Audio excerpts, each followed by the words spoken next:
All right. Sweet. What's going on, everybody? Welcome, ladies and gentlemen, to another fantastic episode of Behind Them Sticks with your boy, Ham Solo. Please be sure to hit that like button and share it out so we can have awesome people learn about awesome people within this awesome gaming community. But without further ado, a man that needs no introduction. I'm here to give it to you still. He produces videos by day and lurks limb grave by night. You may have seen him in the sea with the thieves or on Chatterday with various guests on Saturday. It's none other than Windows Central's very own Miles Dompier. What's going on, brother? How you doing today? What is going on? That intro, man. Wow, making me sound like some kind of big deal or something. I'm awesome, man. I'm excited to sit down, talk some games with you. Again, I really appreciate the invite. I know we were trying to schedule stuff the last couple weeks, and February for me was just a blur. Lost all track of all time, all sense of place. So appreciate you bearing with me, and I'm glad we could, get together. Now that the craziness of February is behind us, we can start looking towards the future. Absolutely. This world of gaming is so influential, and depending on the path that you take, you'll see a lot of really cool stuff. And you mentioned the intro just now, and I have to tell you that I cherry pick things from people that I really enjoy watching within the community, right? I got the idea to do. Thank you. Somebody put it in the chat already. Cog got the idea from Lord Cognito because he is so good at that. Every time I turn on Iron Lord's podcast, I'm just like, man, I feel like I'm in a boxing match. Like I feel like it's been to go down. Cog does it up. Yeah, when I was on Iron Lords, oh yeah, it's like 30 straight seconds of just hype and like, whoa, pump the brakes here. I'm not that cool. All right, stop. Whoa. What are you doing here? Man, I had to try. I had to give it a try just to see if the audience would appreciate it. I thought it was fun, and I also wanted to see if you'd appreciate it. You were like, "Whoa, that was a little too much." I mean, no, I appreciate it. Don't get me wrong.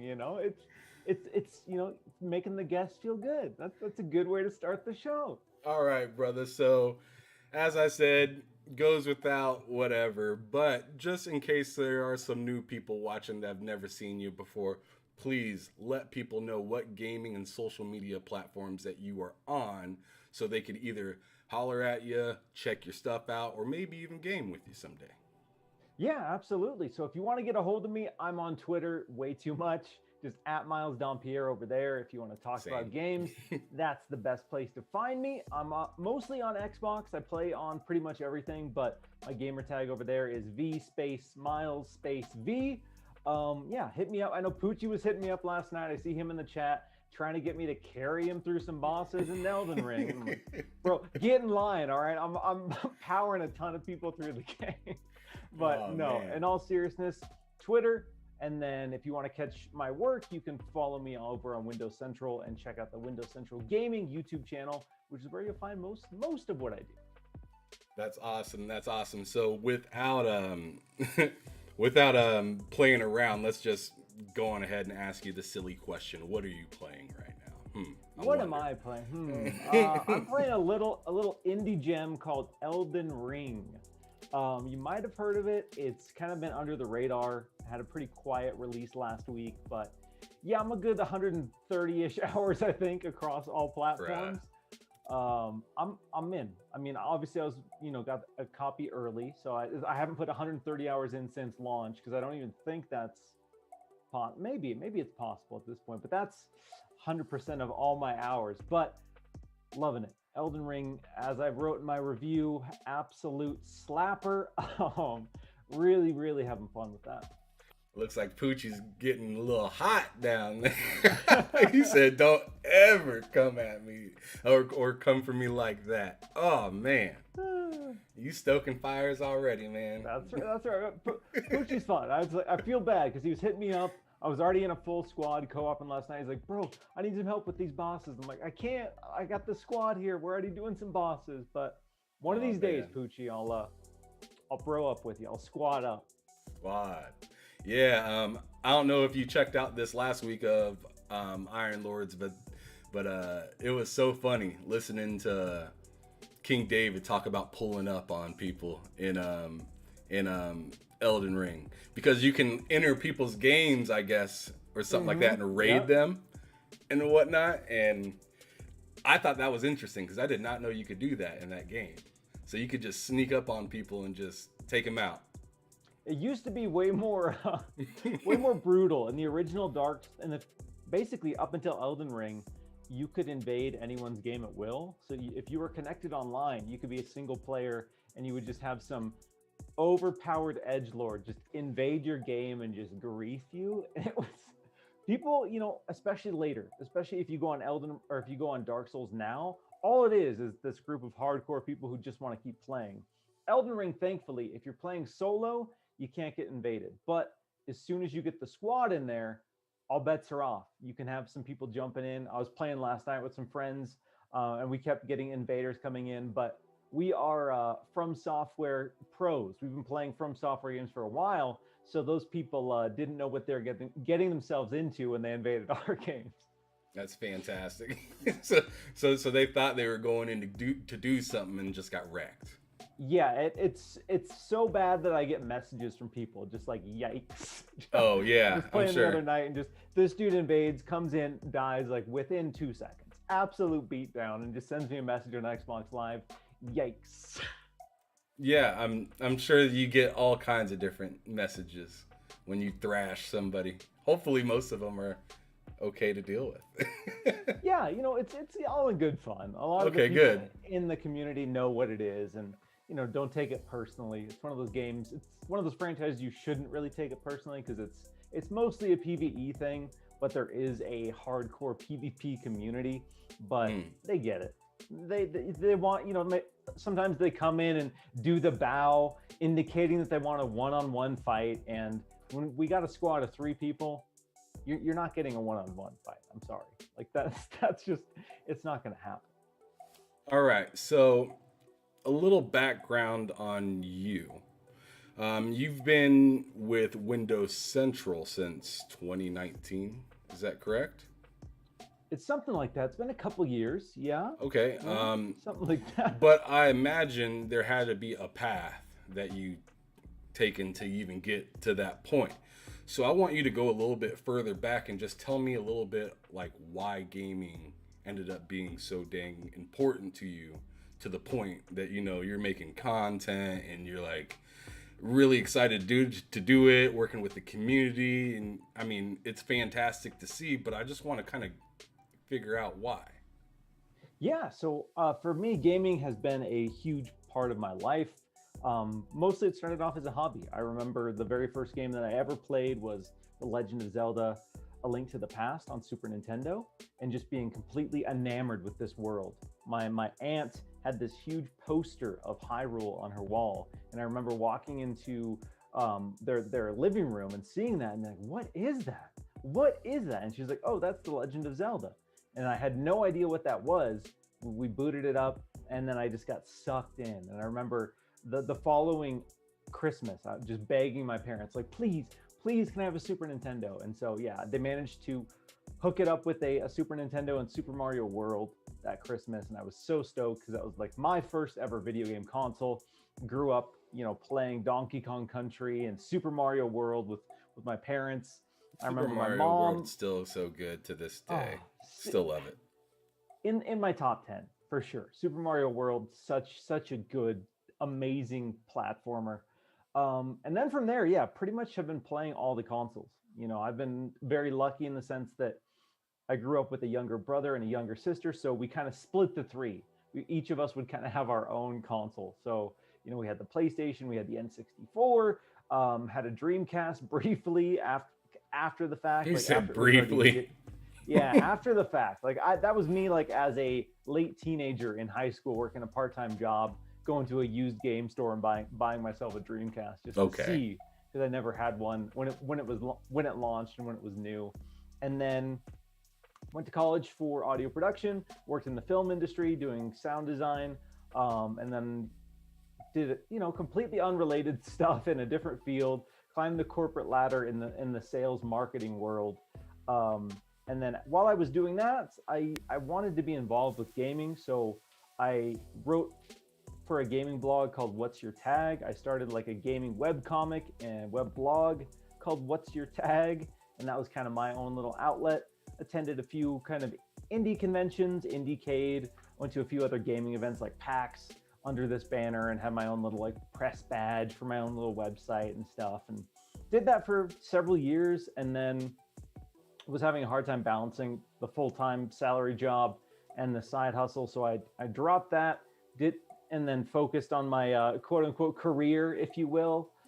Became, I don't know, to some people it was a big deal, I guess. I was a district territory manager for Southern California for this spirits distribution company. So I managed Lord Almighty, 3 counties in Southern California, and basically worked with bars and restaurants to curate their cocktail menus and help, pair beer and wine and stuff with their food.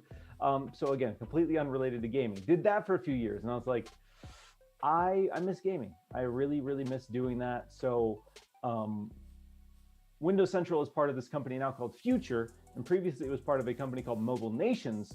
And one of the Mobile Nation sites was basically looking for a Pokemon writer. I have a lot of experience writing, and I was like, you know what? I'm going to throw my name in the hat for that. And so I applied to be this Pokemon writer. I obviously have a lot of audio and video editing experience, had that on my resume. Jez Corden and some others saw that I had that and said, hey, you want to try some social video for Windows Central? And I was like, yeah, let's do it. So I was doing some silly memes and some silly social video for Windows Central for a bit. And then from there, it's just kind of evolved. My role and my presence. And now I'm kind of the person running the Windows Central Gaming YouTube channel, the primary face over there. And it's given me a lot of opportunities to kind of, I guess, make a name for myself, if you will, in this wild world. Man, that's fantastic. That's a hell of a story, man. So you went from doing something that had nothing to do with video games at all, just like bar and restaurants, and then at that point, like, you just decided, oh, I'm done with this. I'm going into gaming. Like, was there like a massive hurdle that you had to go through to kind of be able to put that together so swiftly? Because it sounds like it was a smooth transition.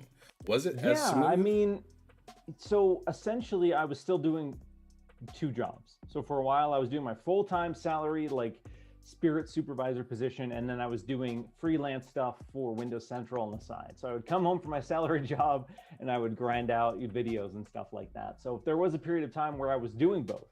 And then it got to the point where I was getting increased opportunities, and, had a conversation with my wife and basically said, this is something that I can do. I have a legit opportunity to do this right now, and it's something that I would like to take a chance at.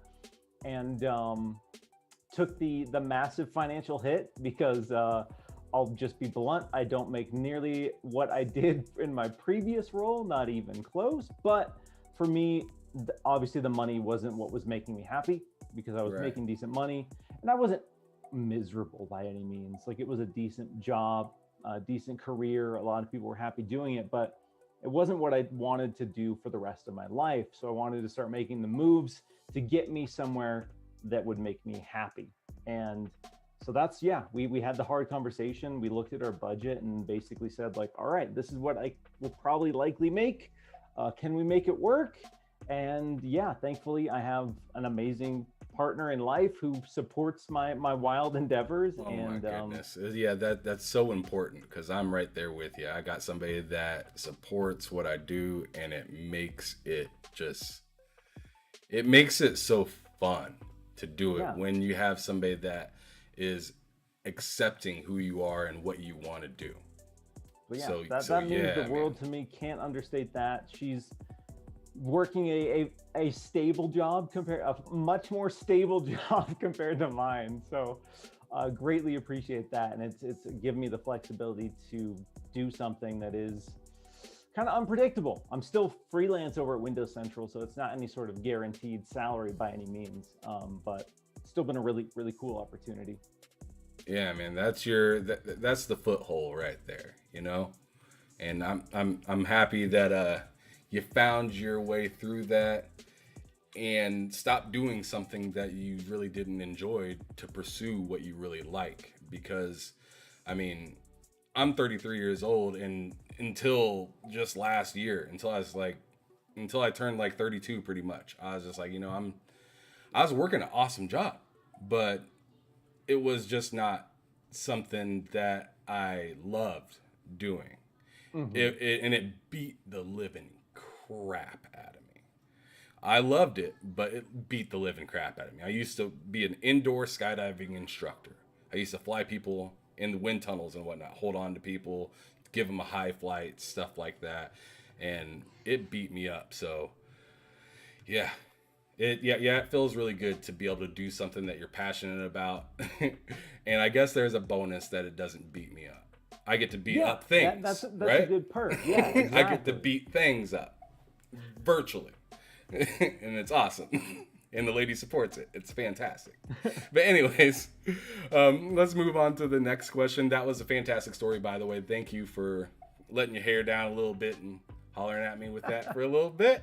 Oh, for sure. But what is, like, I'm guessing, I'm gonna guess Super Nintendo, but I could be wrong. I want you to go on ahead and tell me, because there's been a lot of consoles throughout your life, obviously. What is your most beloved one? My most beloved one. Yeah. That is tough. That is really, really tough, because I've kind of bounced around in terms of what we now call console loyalists or whatever. That didn't really exist when I was growing up, but right. I remember getting the Super Nintendo, just loving it, playing games that fundamentally changed me as a person and changed, how I experience media. And then PlayStation 1, similar experience, being able to play games like Resident Evil for the first time, playing games like Silent Hill for the first time, Crash Bandicoot, Ape Escape. Like, I remember being introduced to analog sticks for the first time. Yes. And just having that experience of, like, I've never had this in my entire life. This is so amazing. So it's tough for me to really pick one, but I would say, just because of what it did for me and kind of what it solidified for me, has to be the Super Nintendo, just because it was my very first, and it introduced me to Super Mario World, Secret of Mana, A Link to the Past. Like, some of my all-time favorite games are still from the Super Nintendo era. Right, absolutely. But this might kind of twist things up a little bit, this question. Now, I want you to kind of think a little broad when I ask you this. So I don't want you to hurry up and think Super Nintendo. I want you to think about your entire life within gaming. And I want you to tell me the most memorable moment that you've personally had within gaming. Whether it's a party or event, or you tell me. Yeah, so obviously I've had a lot of really exciting, amazing moments throughout my life playing games. And for me, gaming's always been a very social thing. Like, I talked about playing games with my parents, my younger siblings, going over to friends' house, sleepovers. Like, gaming was always a part of my social life, and that was always a really big deal for me.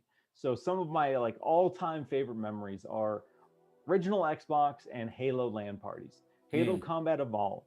I remember the first time we got 16 people together in my buddy's basement, and we did a Halo Combat Evolved LAN party. And we had 4 massive, like, we all, like, loaded up our massive CRT TVs in our back seats, in the back of our pickup trucks, and, like, drove them over to this dude's house. and hooked up 4 Xboxes via LAN and just played Halo Combat Evolved for probably like 12, 14 straight hours, like well into the evening, well into the morning, actually. Yes. And like that kind of moment, it's so hard to do and so rare. But there was just this bond, and like everyone there just had this amazing bonding experience, and a lot of us are still friends to this day. But Right. I'll never forget that first 16-person Halo Combat Evolved LAN party. Oh man, yeah. Ordering the pizzas. Who's got the pizza roll? Whole bag, just throw it in. Totino's just holding it yes, down. absolutely. And like the fries, just throw the entire like if you weren't living during these times, like man, you missed out a little bit, because that was absolutely insane. The just way that everybody would get real cool with each other and play, and you know, people that you never met before would be on your team one match, and then you'd be on your homie's team another match, and you know, people filtering through the house as well. Mm-hmm. Yeah. Like, oh, I gotta go home, and then it's like, oh, all right, don't worry about it. We got a couple other people coming by here in a little bit. It's all good. We'll see you tomorrow. You know? So like, yeah, like that was such an epic time in gaming, because before we had LAN parties, online really wasn't a thing to, you know, play on at all. Like, you could get the network adapter for the back of the PS2, but you're playing games like Madden, like one-on-one games, and it wasn't like really optimized for, you know, a lot of fun, good games. So like, the most that you were able to do was like have a multi-tap for like a PS2. You remember the multi-tap? Or like maybe or actually better yet, the multi-tap for the PlayStation 1 is what you could do, or the N64. So like that, like 4 players used to be like the max that you could really play. So once you got that LAN, supported that. Right. So once you got that LAN party, it was on and popping, and it was like a full blown party, but people were gaming, not getting hammered or anything. Some people were getting hammered, but not so much for the most of us. Some of those, you know, extra irie friends would come by sometimes and do some things that were that was not looked upon as being okay. But anyways, yeah, very great times. I want you to kind of play this game with me now. We're gonna do this thing I do every episode without overthinking. I want you to tell me the first game that comes to your mind when I say the name of the console. Okay? Okay. Now, before we get started, I want to ask you because I know you said Super Nintendo earlier, but is that the earliest console that you've ever played? That I have played an NES, but the SNES was the first console that I played myself. Okay. So I played the NES a couple of years after I played the SNES, actually. Gotcha. So that's as far back as we're dating for video games. I didn't play the Atari until, again, much later. I obviously got interested in retro stuff and went back in time, but yeah, the very first console that I personally played was the SNES. All right, well, let's go. The first console that I'm going to pick, that I want you to name the game for, and this could be third party or first party, okay? Just the first game that you think of when it comes to it. So, PlayStation 3. PlayStation 3, Folklore. Folklore is the first game that comes to mind. Okay. All right. N64. N64, Kid Chameleon. First game that comes to mind. Wow. You're pulling out the cuts, you know?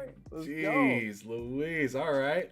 How about Xbox 360?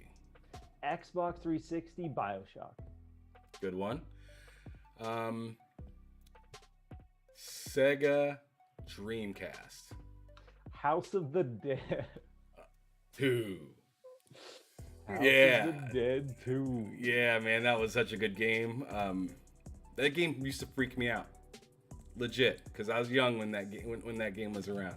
That game used to legit kind of freak me out a little bit, because I played it at the arcades, and I was like, oh man, you can play this at the crib now. That's right. At home, take that experience in your dark room. Ooh. Yeah, it was something else. It was something else. But let's see. I'm gonna go with the Xbox One next. Xbox One, Dead Rising 3. All right. The Nintendo GameCube. Nintendo GameCube, Super Smash Bros. Melee, baby. Okay. Nice. That's what's up. And let's just do a couple more before we move on. I'm going to go with the PlayStation Original. PlayStation Original Silent Hill. Silent Hill. Oh, man. That's a good one. And then the last one that I'm going to have to do, and I want you to think beyond, or actually I'm going to pull out two. And I want you to think beyond games that have not came out yet. First, I'm going to do PS5. Oh, so first thing that comes to mind on the games have not dropped yet? Yeah. I switched the style. Ghostwire Tokyo. I'm looking forward to that. And then Series X to leave it. Hellblade 2. I'm ready for it. Oh man, Hellblade looks so dang good. I want to see some more gameplay, of course, because I was confused when I was watching that trailer a little bit. I was like, how is that gameplay? Like, yeah, well, Jeff Keighley coming out and saying, when they first showed me that this trailer, I couldn't believe it was gameplay. I was like, what? How is that gameplay? It looked like a big cutscene, and they said it is gameplay. So I was like, that's fire, but I wonder what kind of gameplay it is. Like, you hit triangle real quick, and like they run, or you hit like the trigger, and she throws something real quick and then trips. I don't know. So yeah. I'm really interested in what's gonna come down with that. But what is one type of gaming genre that Mr. Dompier does not like? Ooh, okay. This one for me, I get a lot of flack for this because I'm very picky about sci-fi. I talk about loving Halo, and I really do love Halo, but other beloved sci-fi franchise, Mass Effect is a big one that people get mad when I say I don't really like, because I don't really like Mass Effect. So if I'm picking one genre, it's sci-fi anything really. I'm just really, really picky. I'll play some Dead Space. Don't get me wrong. I'll play some Halo. But stuff like No Man's Sky did nothing for me. Mass Effect did nothing for me. You think Starfield's gonna do something for you? Right now, Starfield, I'm excited because it's a new Bethesda IP, and I love Elder Scrolls. I love Fallout, so I trust what they'll do. But if I'm being brutally honest, as the YouTubers say, not really. I need to play it, really, is where I'm at, because I've bought into the hype of so many sci-fi games, like you said, but like we talked about pre-show, that FOMO of wanting to play it, and then I boot it up and I'm like, why did I do this? Why did I do? I knew I wasn't going to be into it, and that's what I'm worried about with Starfield, if I'm being honest, and not because I'm worried about the quality of the game. I'm just I'm a sci-fi snob. I'm really, really picky about sci-fi. Yep. Yeah, I totally feel that, because we were talking about that before the show, how I didn't give in to the hype of Elden Ring. Everybody, man, there's so many friends that I got that don't like Souls games, but they're getting down on that. And I'm not sure if they're forcing themselves to like it or if they're actually enjoying it, because they're like, I'm still getting through the first boss and stuff like that. And I'm just like, is that fun, or are you just telling me that it's fun?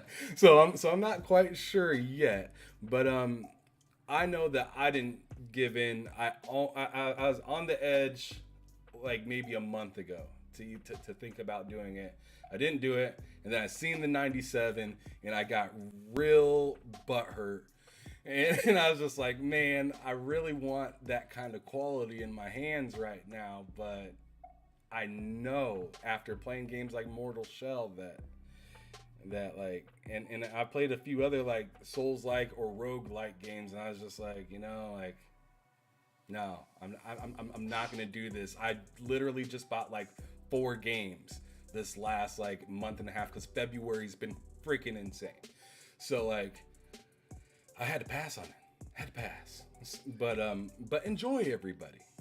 Yeah, exactly. It's like, again, like, as much as I talked about Mass Effect as my prime example of the one big franchise that everybody loves that I never say it's bad. Like, I'm not out there saying that, oh, nobody should enjoy Mass Effect, it's a bad game, because that's not how I feel. I understand why people like it. I'm not saying it's a bad game, but like you're talking about with Elden Ring, I also get, as much as I love Elden Ring and go online and just scream about Elden Ring, I get that it's not for everyone. The learning curve is very steep, and for a lot of people, it's the slope is too steep for them to care. They don't want to get to the top of it, and I get it. It's demanding. So, yeah, play what you like, enjoy what you like, and try to resist the FOMO where you can. Dude, it was hard to resist too because it felt like everybody and their mama went out and got that game, and I'm just like sitting in the corner, just like in, just like, I really want this game, but I probably shouldn't do it, so I didn't do it. But anyway, what is the best 3 games that you played from last year? I want to go back to 2021. Okay. My best 3 games from last year. Okay. Yeah, that were dropped in 2021. Yep. Halo Infinite, Resident Evil Village, and It Takes Two. Those are my 3 highlights. I was not like, I was sure that nothing would top Resident Evil Village for me. I beat that game 7 times last year. Loved it. Goodness. Such an amazing game. I was so sold on it. And Halo Infinite somehow managed to come out and be everything that I wanted it to be in so many ways. And the campaign experience of Halo Infinite was so good that, yeah, it managed to kind of take my top spot for Game of the Year. But still, confidently, It Takes Two, Halo Infinite, and Resident Evil Village. Those 3 games are just something special. So what was it for you in It Takes Two that you thoroughly enjoyed? Because I have a few thoughts of my own, but I kind of want to hear why you thought it was Game of the Year. Because I know there was a lot of people kind of, butthurt about Forza and stuff like that, not getting in and whatnot. But like, it is what it is, and, whatever. Who cares? Why do you think it was so good in your opinion, though? It was very inventive. See, I love platformers, and I used to love 3D platformers, but for a while, people have kind of lost a way to make them new and exciting. Super Mario Odyssey came out and basically said, boom, this is how you do a 3D platformer now. This, and Super Mario Odyssey, that's the reason it's up there with Elden Ring as one of the highest rated games of all time, because it's absolutely incredible. And It Takes Two, for me, is up there. I don't know if it's necessarily on the same level as Mario Odyssey, but every few minutes, every 30 minutes or so, it was doing something new, introducing some new mechanic, some really creative level design, some really creative boss fights, and it combined creativity and comedy into just one really fluid, tight experience that it kept delivering. Like the Street Fighter fight on the plane. Like, there were all these things that I never would have expected in the game that just happened, and I ended up absolutely loving it. So yeah, I called that the leaf hurricane that you do at the end. Yeah, from Naruto, where he just grabs them and then just spins down to the ground and slams them. I thought that was super cool. My favorite part of that game, or one of them, because there was a lot of them, especially like the like honey and then explosion kind of thing, or whatever that was really cool. But I personally thought that just that whole scene of what we were just kind of talking about with the flying the plane, and then you end up having to like be together and you're scooting back and forth trying to balance the plane to make sure you get through the spots and whatnot. But that game has a way of being really creative, funny, and then depressing. And then creative, funny, and you're just like, is that supposed to be funny? But I'm laughing, you know. It makes those kind of emotions kind of come out, like like that's really funny, but I don't want to give any spoilers at all because who knows who all played this game in the chat.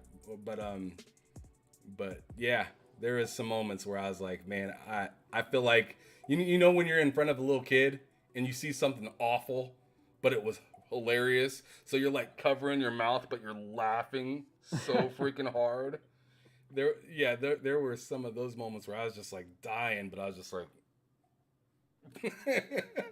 yeah, it touches on some heavy family themes. So yeah, it's definitely a game that manages to balance that kind of drama and comedy in a really great way. All right. So moving forward to the very next thing I want to ask you, what is your favorite studio of all time, and what game best represents that studio? It's modern, and that's probably why it's coming to mind, but I think From Software has proven themselves to be one of the greatest video game developers of all time. Even if it's not your jam, like they've been so consistent, from Bloodborne to Dark Souls 3 to Sekiro and now Elden Ring. And Elden Ring is basically the culmination of everything they've been working towards the last decade or so. They've been in the business for well over a decade, but really since Demon Souls dropped. I guess about 15 years now. It's kind of how long they've been perfecting this formula. Elden Ring is the culmination of all of that. And it takes all of the best elements of everything they've done in the past and brings it into one package while introducing fresh new mechanics. And that is the reason so many people love it. And that is the reason I think it is one of the best open world RPGs of all time, really one of the best RPGs of all time in general, because of the care and attention to detail and the amount of dense, important things that they put into their games. Everything in a From Software game feels handcrafted, feels meticulous. It feels like it's there for a purpose, and having that lets you really get sucked into that world. And there's not the obvious moments where you're playing it and you say, oh, this is a video, here's the checklist, oh, this is a video game. Here's the quest marker, oh, this is a video game. They strip a lot of that away, and so you can really just kind of suck yourself into the world. And that's why myself and so many other people are now considered From Software stans or whatever you want to swing it as. But From Software just keeps delivering, and they somehow keep managing to elevate themselves every time, and that's rare. No matter, we look at BioWare, which used to be a very beloved studio. We look at Bethesda, still a very beloved studio, but they've had blemishes that we can point to and say, that wasn't it. That wasn't your shining moment.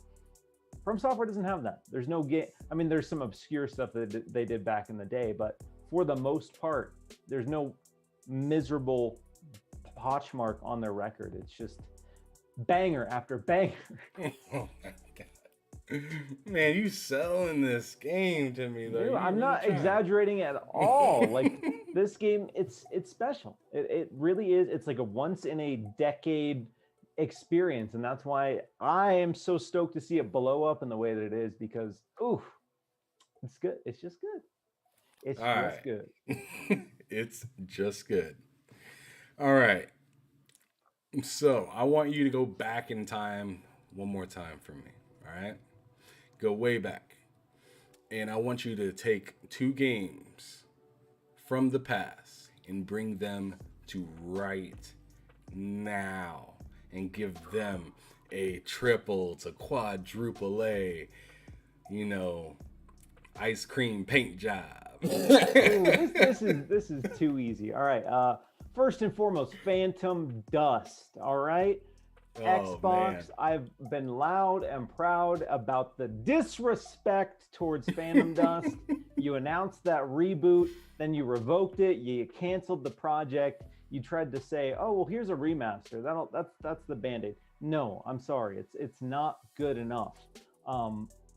So yeah, Phantom Dust for me, that is the one reboot that I will constantly harass Xbox about until my dying breath. All right, as long as Xbox exists and as long as I exist, I will be out there saying, "Where's Phantom Dust, Phil?" I know Phil Spencer loves Phantom Dust. I know he does. So you just do it. All right, you got all these talented teams. I even reached out to folks like not Iron Galaxy, Cold Iron, the developers of Aliens Fireteam Elite, and jokingly said like, "Hey, would you guys be interested?" And then the studio head of Cold Iron Studios is like, "Yeah, let's go, let's do it." I'm like, there you go. Like, not only am I, telling you the exact team that can do it, I have people on board from that team to do it. So ball's in your court, Xbox. I'm doing all the heavy lifting here. Man, I tell you, the chat ain't having it. They're like, of all games you think of to bring back, Phantom Dust. That's right. Come on. Phantom Dust. All right. And then 2, I want either a spiritual reboot or a remake of Legend of Mana. And that's another game that I'm obnoxious about online, because Legend of Mana is such an important game for me for so many reasons. And it skipped Xbox recently. It's one of those games that came to everything but Xbox, which is disappointing for Xbox fans. But I know they are working on a new Mana game for the first time in a long time, like a mainline console one. But Legend of Mana, that's the formula I want them to go back to and really look at, because it had all of these systems. It had crafting, it had farming, you could raise animals, you could make musical instruments, and the musical instruments you could tune to do different spells. There was system on system on system. You could make your own golems, and you would basically take this grid and you would make blocks, and all of the blocks affected their stats and the abilities that they had. And there was so much density to it. I remember looking up the crafting guide to that game, and there was the shortest video, like the quickest breakdown of like how to tune your weapons in that game was 1 hour and 45 minutes. Like, that is how dense the game is. And my goodness, so underrated in the scale of JRPGs. And the remaster, brought it to a new audience. So I was excited to see new people play it, but I would love a really just kind of fresh reimagining of that. Okay. So those are your 2, Legend of Mana and Phantom Dust. Yeah, Phantom Dust all day. Now, Mr. Joanna Dark has been asking me quite a bit for me to ask you about your sweet love affair with Code Veronica. Resident Evil Code Veronica. I don't know why he likes that game. I don't know why anyone likes that game, but I understand that people do. Mr. Joanna Dark, I think at this point, he's faking how much he likes Code Veronica. I'll call him out. I know he's in the chat right now. You're a fraud. You're faking how much you like Code Veronica. You might like it a little bit, but you don't love it. It's not the best Resident Evil, and you know it. You know it's not the best. It was pretty good though. It's in the bottom 5 at least. I joke and say it's like second worst, but it's in the bottom 5, maybe number 5 of the bottom 5. So towards the upper echelon of the worst Resident Evils. But it's I liked it, but I played it on the Dreamcast, and I think it might have been like the nostalgia of it. But I didn't continue to go through Resident Evils very much after that game. Yeah, that's when things I was worried, because I was a big fan of 1, loved 1. 2 came out, absolutely changed the game. That blew my mind. Resident Evil Nemesis came out, and I was like, uh-oh, where are we going here? What's happening? And then Code Veronica hit, and I was like, oof, we're in trouble. Resident Evil's in trouble, guys. And then thankfully they came out with Resident Evil 4, turned it around. But there was a couple games where I was like, this franchise is nosediving, and Code Veronica, in my opinion, that was the plane about to hit the ground. And Resident Evil 4 said, no, we're lifting this baby right back to the top. Oh man, the shade. So, again, I get that people like it. That's fine. I'm not telling you not to like it, but I will never say it's a good game. I will never even say it's an okay game, because it's not. Damn, the camera angles in that game are by far rough, though, that I remember at least. Like, Yeah, Some even 1 and 2, as much as I love them, yeah, some of those angles were. dude, that was some rough stuff to like deal with, and like trying to walk around and figure stuff out with those angles. But then again, like a game that had some awful angles, but I absolutely loved was Eternal Darkness. Yes, now we're I talking. loved that game so freaking much. Really would like to see a sequel of that. But yeah, that was only available on the GameCube. But like just the kind of powers and stuff that you had in that game, and just the history that it had within it, like, was really interesting. It kind of had like this like weird like Roman aspect to it that I remember. And you had like magical powers, and dude, I remember that was probably the first game that freaked me out with the people walking around.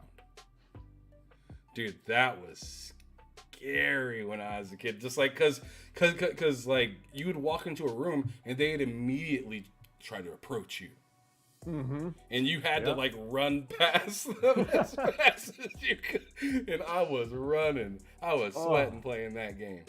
Man, memories. That's a deep cut. That's another franchise in the horror space that I'd love for them to go back and kind of revisit it, because it's weird to think about in hindsight that the GameCube was, Nintendo going into the GameCube was the family-friendly console, but they had all these exclusive M-rated horror games.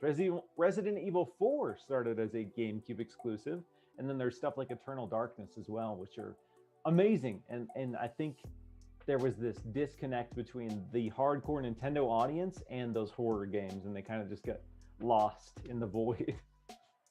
For sure. So, here's kind of a serious question. This might twist things up a little bit, but gotta ask it. I ask everybody it because it's really interesting, some of the answers that you hear. Within gaming, I want to know what kind of frustrates you. Within gaming, I will say the gaming community for the most part is awesome. Like it's amazing going on podcasts, like jumping on Twitter and being able to talk to folks like Poochie, Mr. Joanna Dark, and just share this love of video games with anyone and everyone, and having that is huge. And seeing so many people celebrate games and get online and be excited about video games is amazing. On the flip side of that, what I can't stand about it is this obsession with making everything a battle, making everything this personal war of attrition, so that you are destroying what someone likes because you either don't like it or you don't want it to be successful for whatever reason. And it then becomes not even about the video games. It's not about the people who make them. It's not about the games themselves. It's about this group of people that just want to suck all of the fun out of video games. And for me, that is so disappointing to see, because we live in this age where anyone and everyone can get online and they can share information and they can share things they're excited about. And obviously there are serious topics that are bad, are devastating, that we need to talk about, but people try to make things that shouldn't be dramatic. And it really sucks, and it's really, really annoying. Like every time a review drops, we have the people obsessing over Metacritic and saying like, well, I want this game to be good, and therefore this game, because it scored higher, means you can't like this other game. This game scored higher than this one, so that means this other one you like that scored lower, you can't like it. Sorry. And stuff like that. I know it's a vocal minority, but so much of it is like so constant and so loud that I have a hard time disconnecting from it. And I have been better, and sometimes I know I just gotta like mute it and move on with my life. But it seems like, especially in the last year or two, with everything else going on in the world, that a lot of people are taking all of their internal frustrations with life and everything that's going on, and they're directing it towards video game developers, directing it towards video games, directing it towards people online talking about games. And that's the ugly side of it. So as much as I love talking to the community, some of the video game community is unfortunate. I'll say it that way in the most PC way I can. Yeah, I mean, it is kind of rough to sit back and watch. I mean, you just want to enjoy something, or you just want to hear the positives about something. And I mean, anybody can make up. It's so easy to be negative about something, or to draw comparisons to something, even though a lot of the comparisons are really silly half the time. Mm-hmm. Like for instance, recently with this whole Horizon Forbidden West and Elden Ring thing that's been going on. Oh, Elden Ring got a 97, so that 87 that Aloy got. Everybody has these like memes of Aloy looking back and holding somebody's hand, in Elden Ring person going forward. Or the Undertaker meme where it's Horizon sitting there and then Elden Ring's lurking in the shadow. Now I'm gonna keep it real. It's funny. It's funny, yeah. But like, people take it so personal, and I want to like advocate for those that are taking it personal and just be like, yo, like, take a joke, it's okay, just laugh, because just laugh and don't say anything, just keep it moving, or don't laugh and just scroll. That's all you gotta do is this. like you don't have to stare at it. A lot of people feel that need. They see something they don't like and they have to comment on it. And we got to get better about training ourselves to be like, you know what? I don't need to.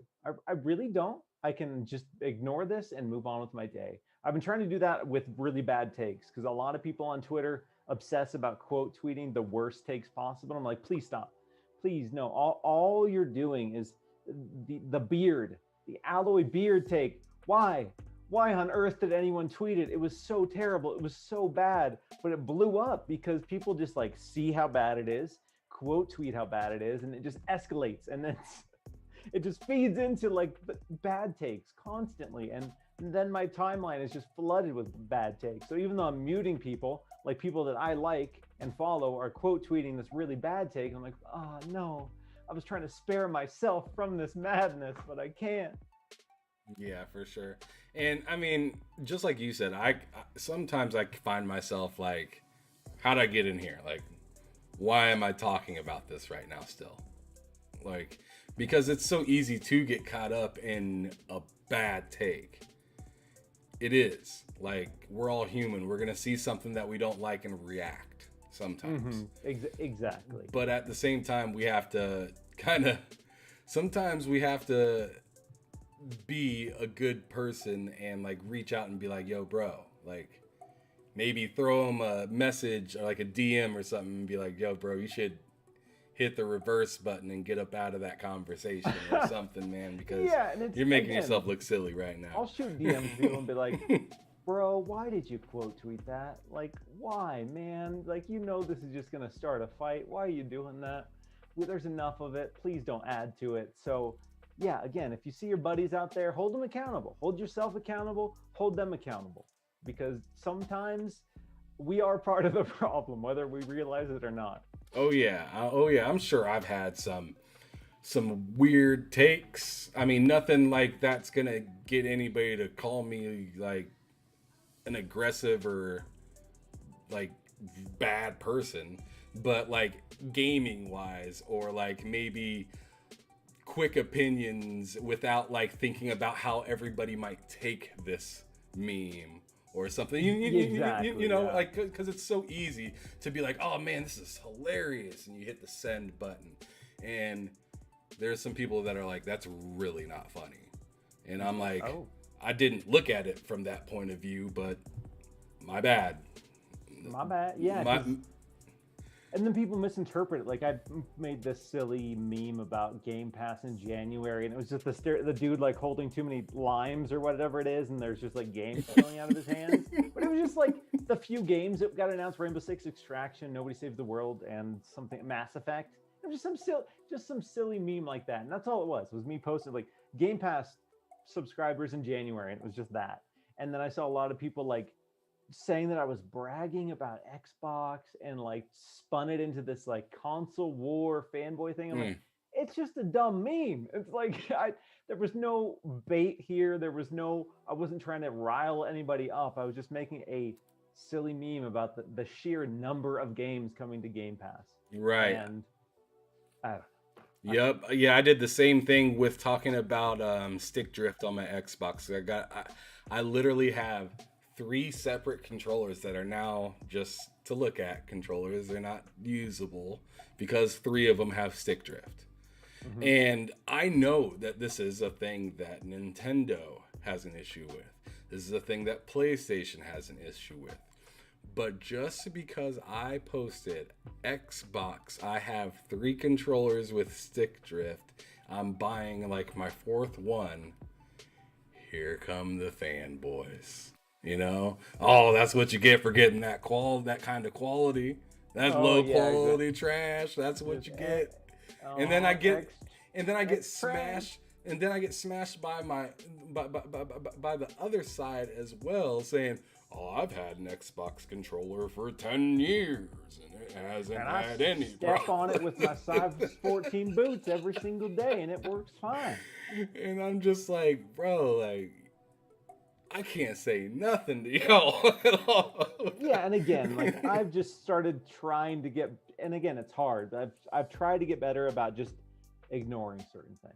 Facts. Seeing, like, because mostly I would say 95% of the interactions on Twitter are positive, and it's people, you know, either engaging in a positive way, or if they are not in favor of it, being polite and saying like, hey, like, I don't agree, or this is my experience, and that's totally fine. But then, like you said, there are the people who just want to make it about starting that conflict, dude.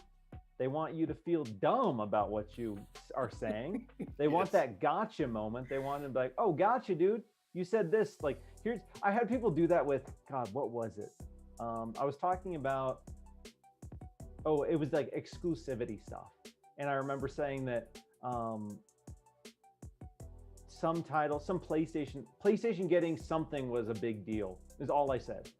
And I was talking about, you know, the current state of like Call of Duty or something, and saying like, you know, it doesn't really matter to me if it's an exclusive or not, and, you know, I don't know if that's necessarily the best move for Xbox or whatever, something along those lines. And this dude like quote tweets this, is like, but you said this was a big deal for PlayStation. I'm like, yeah, is this supposed to be a gotcha moment? I like, it's a pretty benign statement. Like Hellblade, I also said that Starfield was a big deal for Xbox as an exclusive, but I don't know, some people just really obsess about it, and it's weird.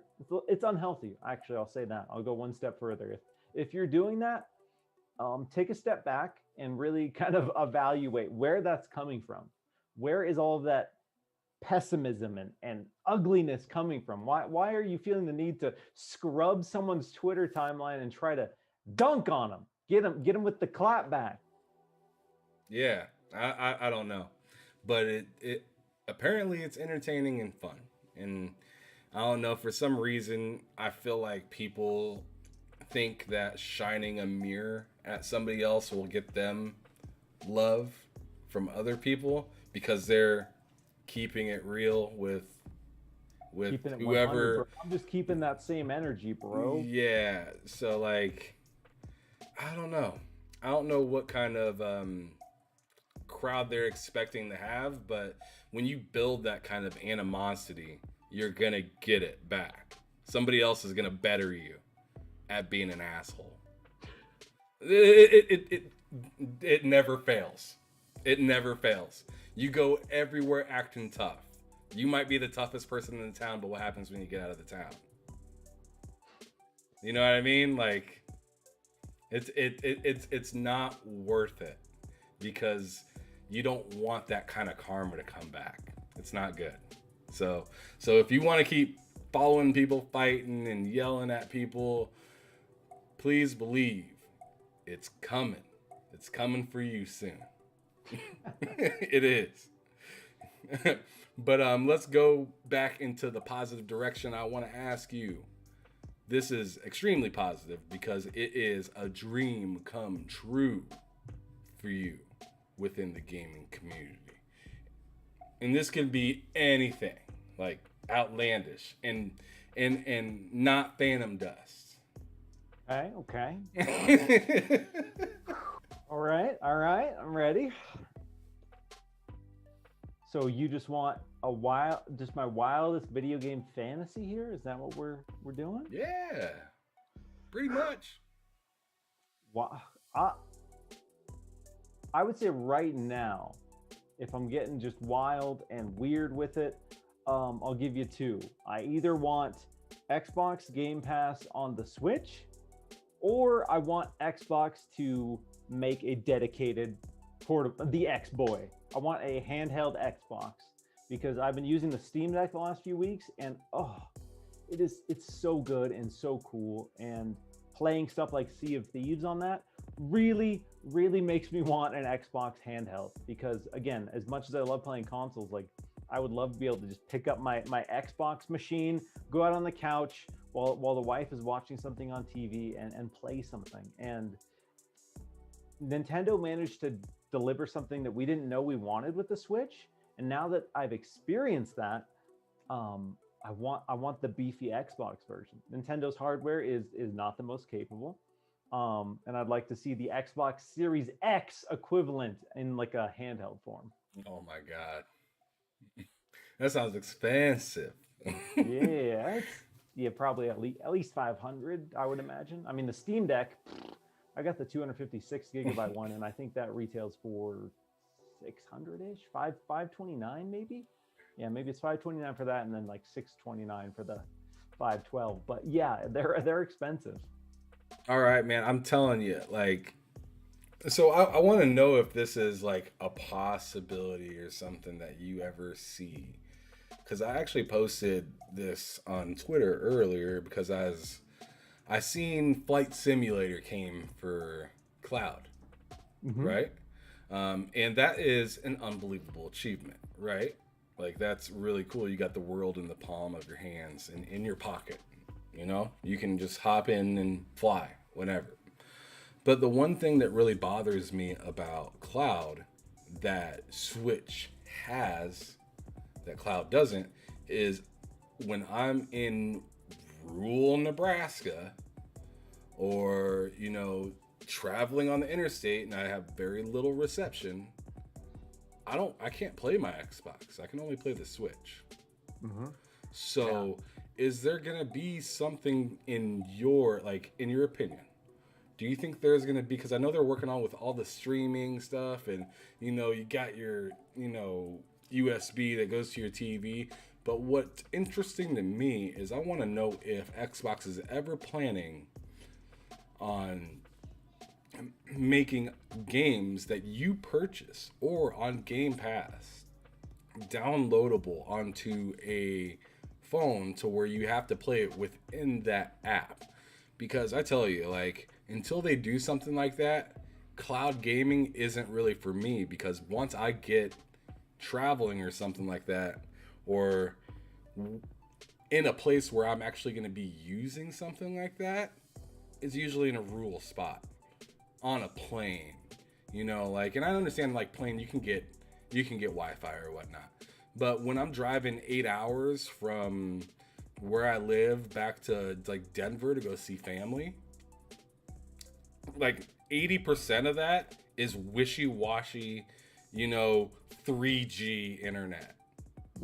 So like it's impossible to play cloud gaming on something like that. So I have to bust out the Switch, and I'm like, man, I paid $60, you know, or $70 and on PS5 game, you know, $60 on the Xbox game. I want to play these games.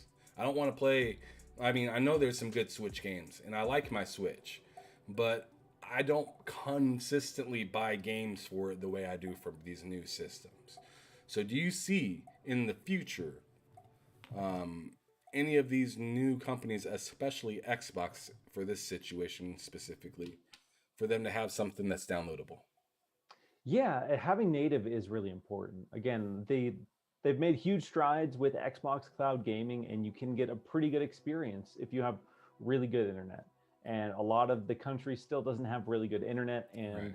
it'll be a long time before they do. And like you said, depending on where you are, unless you have 5G LTE, it's going to be hard to get consistent 1080p 60 frames per second in terms of streaming. And there's still latency. They've gotten better, but you still like there's still a difference between a cloud experience and a native experience. And again, I've been using the Steam Deck, and that's shown me the difference between cloud streaming and a native experience. So Phil Spencer and Xbox have talked about, reaching more players and branching out to more avenues. So there will be more, I would say, mobile quality time. I don't want, because some people make that sound derogatory. That's not what I mean, but there will be more mobile native games for sure that are on the Xbox ecosystem. That probably some stuff that won't necessarily come out on console, or it'll be a completely different experience on console. They are experimenting with ways to deliver native experiences on all devices and then supplemental cloud experiences as well. So I think there definitely will be. I don't know that it'll be, you're going to be able to download Starfield on your phone and have it play, but there will be some mobile apps that you for sure will to install and play natively that are from Xbox. Okay, yeah, because that's what I'm looking forward to. I mean, the Steam Deck sounds cool to me. Really want to get it, and I understand, but even with them right now, they're having their own current issues with games being available on the Steam Deck to be able to play. So like from what I heard, Matt Likes Game was actually in the chat earlier.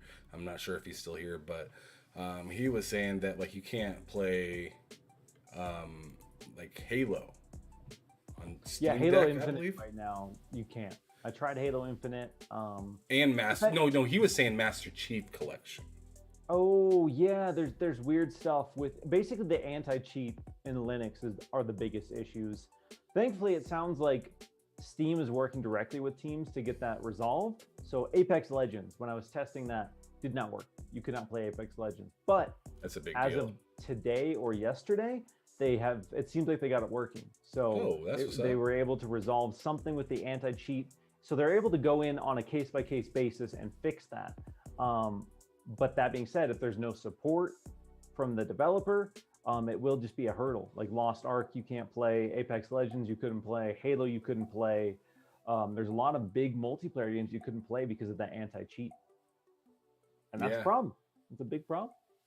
But, I mean, they seemed pretty open about, what's going on with it. And yes, we know we need to fix it. Even Linus Tech Tips had his own, thing with it where he had the big, thumbnail, incomplete or whatnot on it.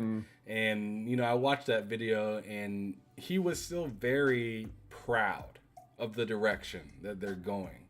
But, as an average gamer that goes to the store and buys something like this, which I don't feel like, to be honest, your average gamer is going out to get a Steam Deck. I don't think so. No. But say you are, right? It has to be pretty frustrating to consistently receive products in progress. Like you pay the premium price, but you don't get the premium service until they figure it out. Yeah. And that seems like a normal thing nowadays. Do you think that'll ever change at this point? It's tough, and it's probably a lot more complicated than we think it is in a lot of these situations. For sure. Because time and time again we see engineers and people say like it's literally impossible for us to test some of these things at scale. Because once you get that many people using something like that, then unfortunately, your customers becoming your QA. Yeah, and it's like one of those things where like people say like, how didn't you catch this? Like, why are these bugs here? And then they, time and time again, they come out and say, we couldn't, like these didn't exist. Like, so it is frustrating for sure as a customer to buy something and have it not function the way you want, or have it be limited in the way that it works. But as things get more and more complicated, I think it becomes increasingly impossible for certain issues like this to be result or basically eliminated pre-launch every single time. And some things shouldn't be excused for sure, but yeah, I think overall the sentiment seems to be that it is way more complicated than a lot of us online make it seem. So it's tough. I get it. As someone who buys stuff and gets frustrated when they can't play it or can't use it, I want to go online and I want to say, what the hell? Like, how could you let this exist? But then I see the people and talk to the people on the other side who were involved with it and say, like, these issues didn't exist for us before this. Like, these aren't things that we discovered. Like, you telling us and you yelling about it, this is the first time that we've seen it. So yeah, it's tough.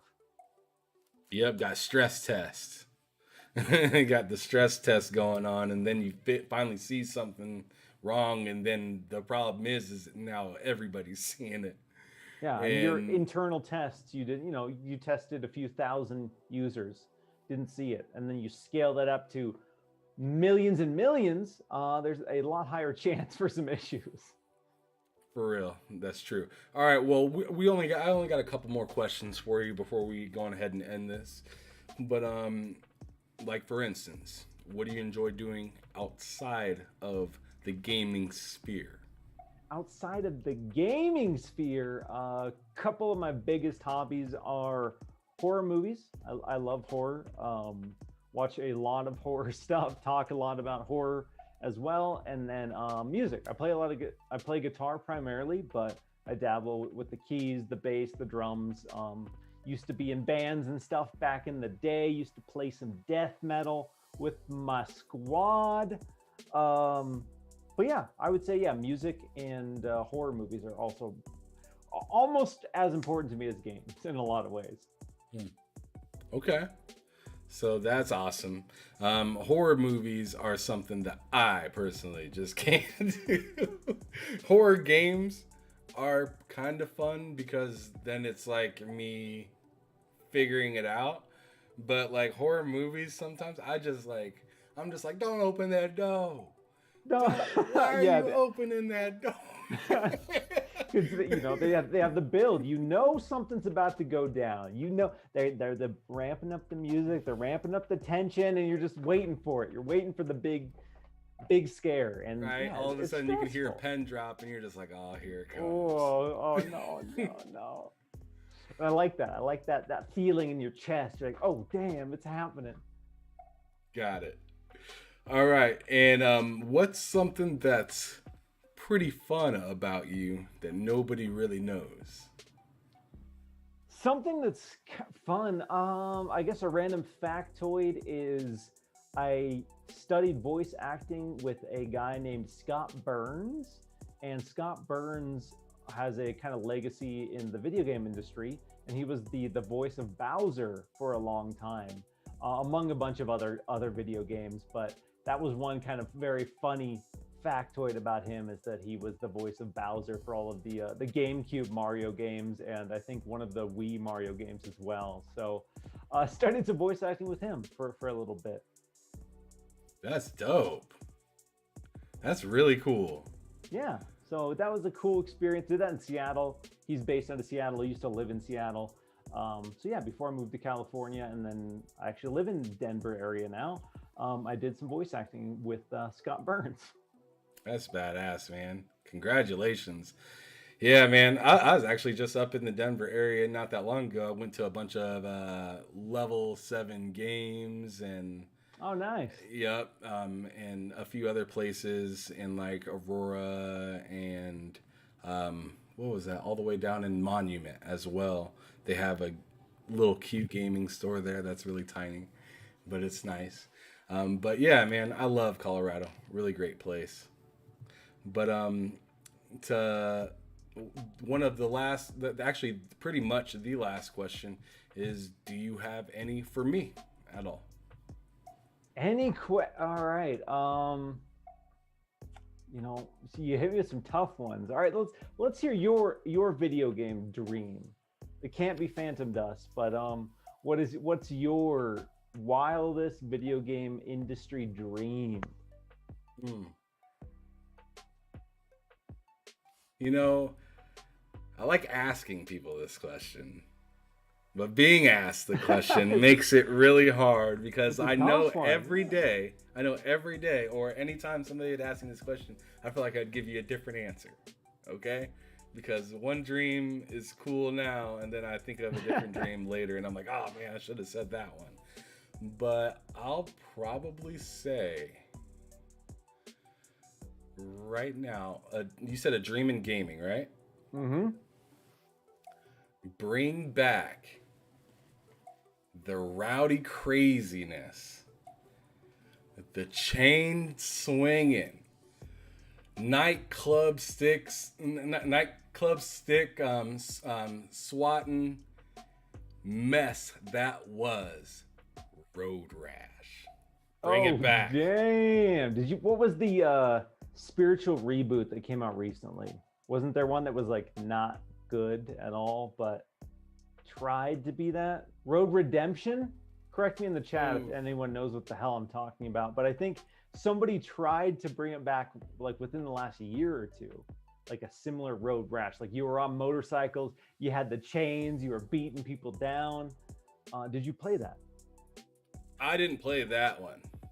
Nope. I don't think that would live up to your dreams of a Road Rash reboot. Probably not. The last big one that I played, I believe, there's a 64 version, and there was also a PlayStation. I think it was the original PlayStation version, the Road Rash 3D.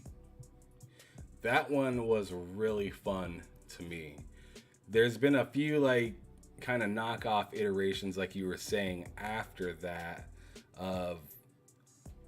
I think there's a few other ones too that were kind of like it, but it just couldn't touch that same quality. And I feel weird saying quality when it comes to EA, because they've been putting out some mystery stuff for me as of lately, especially when it comes to. But anyways, I'm not gonna go into that. So yeah, I'm sorry, Poochie.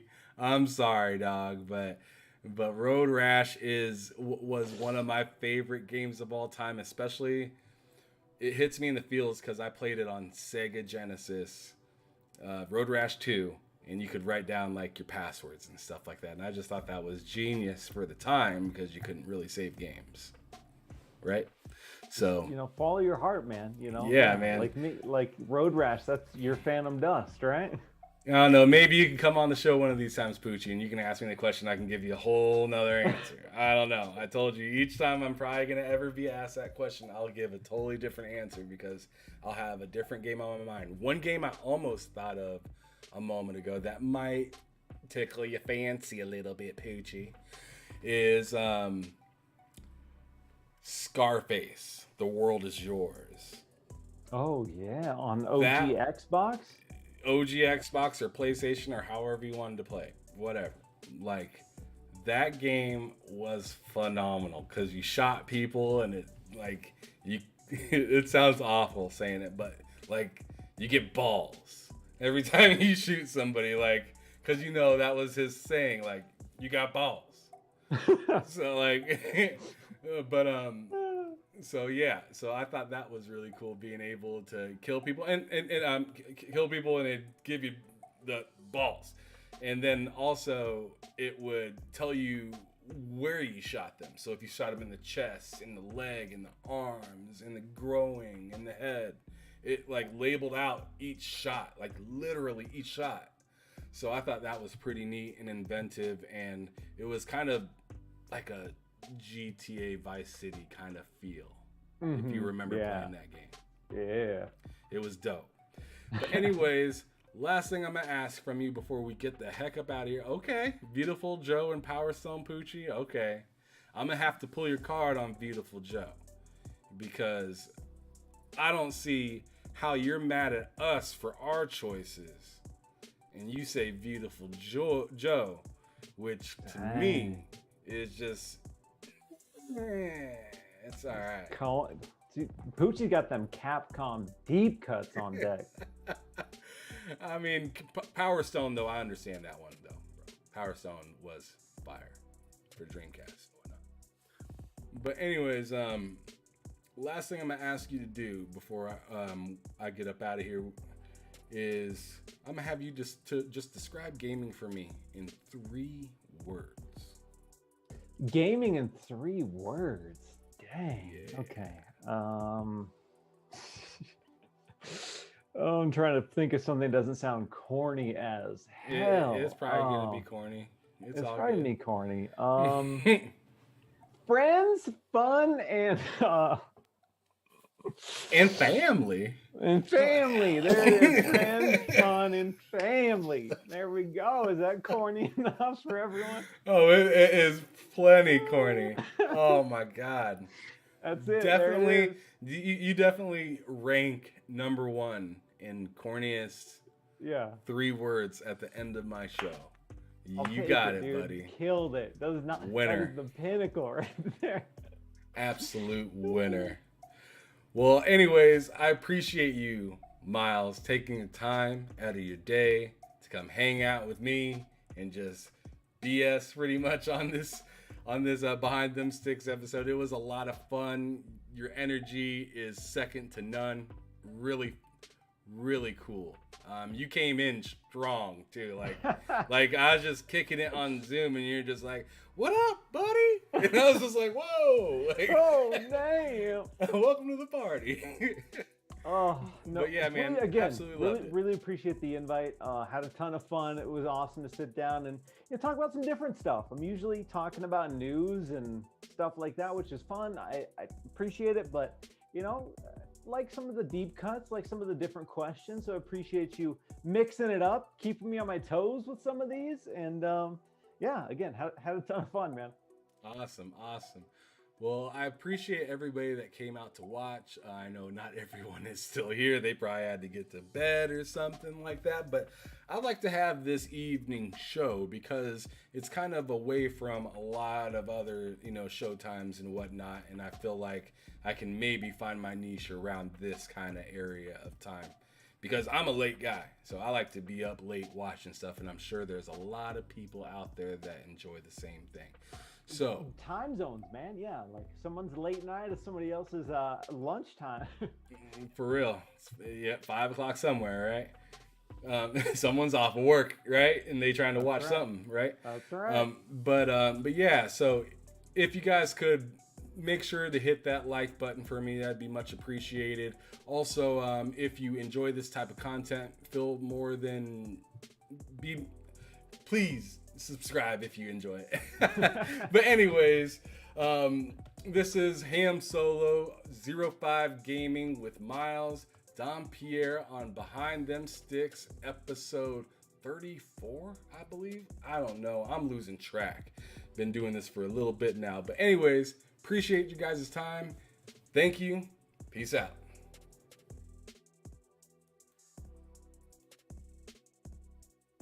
All right.